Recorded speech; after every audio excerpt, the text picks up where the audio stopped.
Welcome here. Sorry if I'm screaming and fuzzing on your monitors. Whoa, it's fuzzing in my ears. How's it going, guys? Welcome here to our three-man kick, snare, and hats jam. I'm Jared. Dave. I'm Dave. Sean. It's Sean. And today, we're here to talk about bass drum technique. Now, first I want to talk just about a few other things. Number one, we will be doing another jam at the end of the lesson. Catch your breath first before you go on. Second, we're doing drum lessons live once per month, okay? So always check back, drumlessons.com/live. Once a month, we're going to do something like this. Well, not always exactly like this. Today's topic is bass drum technique, but every month there'll be a different topic, and we're going to teach you guys some stuff. We're going to play a little bit for you, and maybe sometimes we'll give some stuff away, sometimes do stuff like that. So You never know. yeah. So thank you so much for showing up, and thank you so much for sharing. I know some of you guys saying, can I promote this? You know, do you want me to send it out to my Facebook friends? That is just awesome. The more people we get here, the better.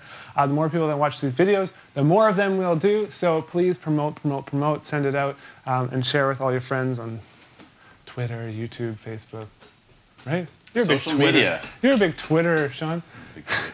The other thing I wanted to talk about, this is before we kind of get into the actual meat of the lesson, is on bassdrumsecrets.com, us three, we recently put some other stuff together, some actual videos, and we are launching what we're calling a bass drum boot camp. It's a little bit of a mini-series.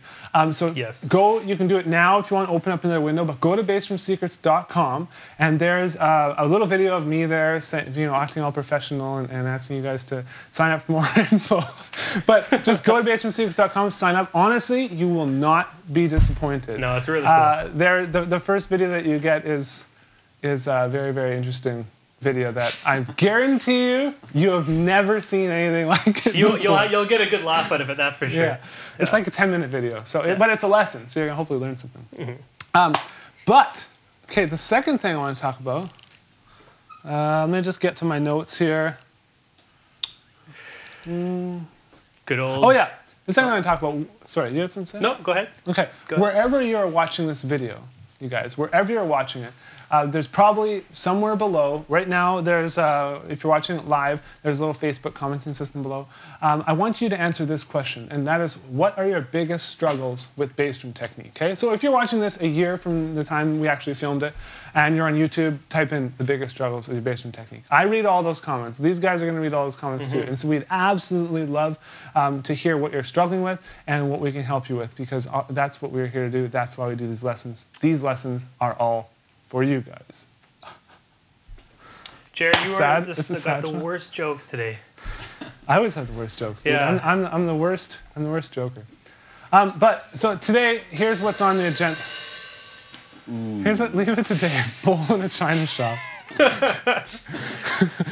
Here's what's on the agenda. We're going to start off. Dave is going to be teaching us some slide technique.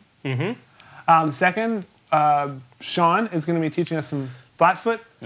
Go through some flat foot and some speed building exercises. Yeah. Singles. The guy's freaking nuts. And then I'm going to be teaching you guys some heel-toe technique and how to develop it with both feet and stuff like that. So definitely want to stick around for this. Dave, why don't you get us going with the slide technique? This is something that I just don't understand. I've never been able to play it. I've always been a heel-toe guy. Yeah, have you actually even tried it? I have tried it, and I suck horribly at it. It's probably the same with me in the heel-toe.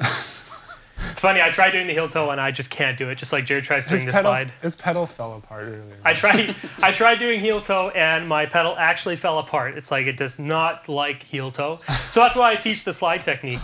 And the slide technique, you can get similar results, pretty much identical results. Sure. With the slide technique and the heel toe. I guess it's just whatever you start with or whatever you're most comfortable with. Me being a heels up drummer, which means my heels actually never really touch the bottom of the pedal or touch the ground, I naturally chose slide technique. It actually just started happening, and I was like, oh, what is this technique that I'm doing? And eventually I found that it was called the slide technique. But basically what you're doing is you're utilizing the physics of your pedal. Sounds a little advanced, but it's not. You're just utilizing the bounce back of your beater and your actual footboard to get two strokes. And how it's done is, it's called the slide technique. So you actually are sliding your pedal or your foot up the pedal. And I've seen a lot of drummers, most of the drummers that I've seen do it from the middle to the top of the pedal. But I've seen drummers that can go from side to side like this. I've seen some drummers even talk about sliding down the pedal. But the way I teach it and the way I do it, I start in the middle of the pedal here, and I slide my foot up. And it's kind of cool because you start by hitting your first beat, probably right around the middle of the pedal right here. Okay. So you kick down the first time, and as you let go and start sliding up, the foot's gonna, or the beater and the footboard's gonna start coming back up this way. And by the time that's come up to the point where it can touch your other foot, you've already moved your foot and slid it up the top of the pedal so you can hit it again.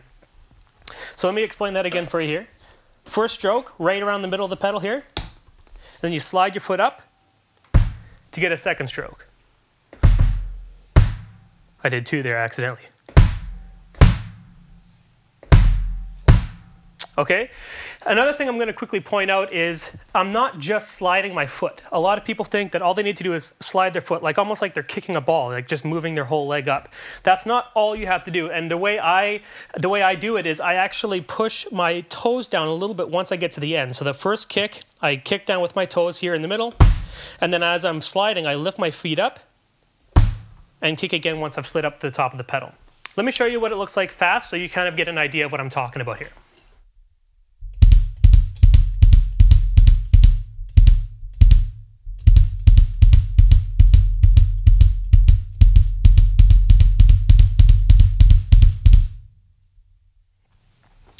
So you can see how I'm actually sliding, almost like I'm kicking up the pedal. And like I said, you can try experimenting going side to side, but it's best done if you go from the middle of the pedal up to the top, because you're getting the full angle of the pedal here. And by the time it comes back, you're hitting it with the most power on the second stroke at the tip of the actual pedal here. So you can do this in all different kinds of applications. What I do notice that there is a certain tempo though that you need to be at before you can actually start playing it. If you do it too slow, it doesn't really work too well. But for all you beginners out there, for people who have never done this before, to start out with, basically put your foot right in the middle of the pedal here and get one stroke. Okay? Then what you're going to do is exaggerate the motion, lift your toe up a little bit, slide it to the end, push your toe down again, get the second stroke.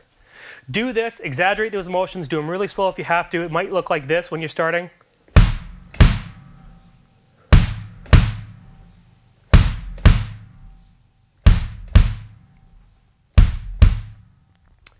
Okay, so it might look and sound a little bit silly, but if you exaggerate those motions as you speed them up, they'll become more natural to the point where you can start playing pretty fast, like this.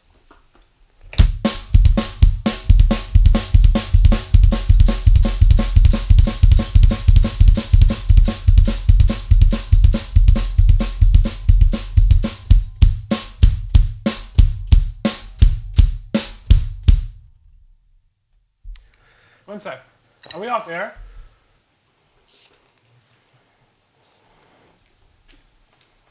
Okay.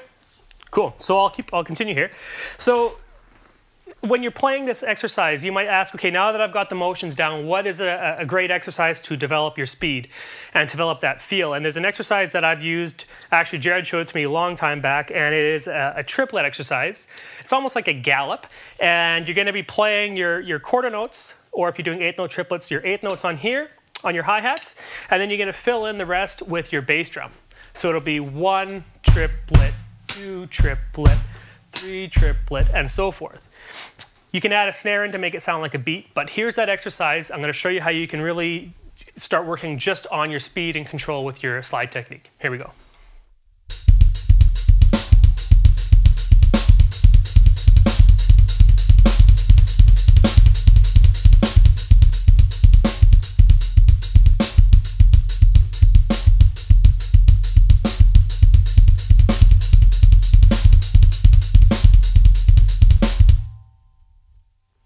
So you see, as you slow it down, it starts getting a little bit choppier because there has to be that certain tempo that you're at in order for it to really be effective.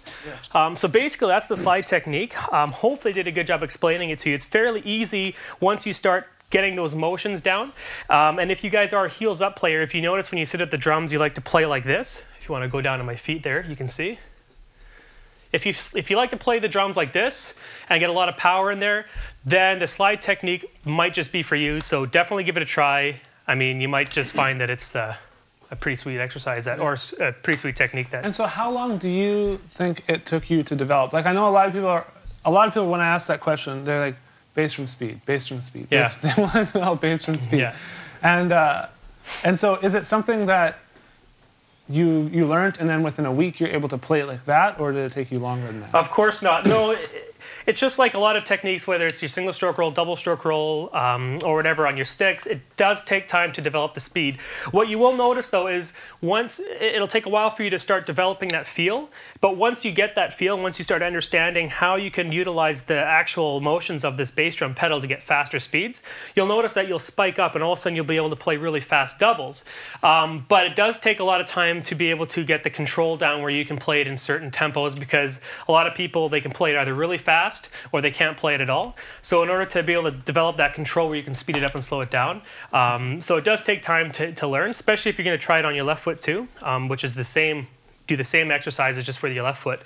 But once you get into it though, you will find that once you understand the motions, it will spike and you'll be able to play fast, but it does take time to be able to control it.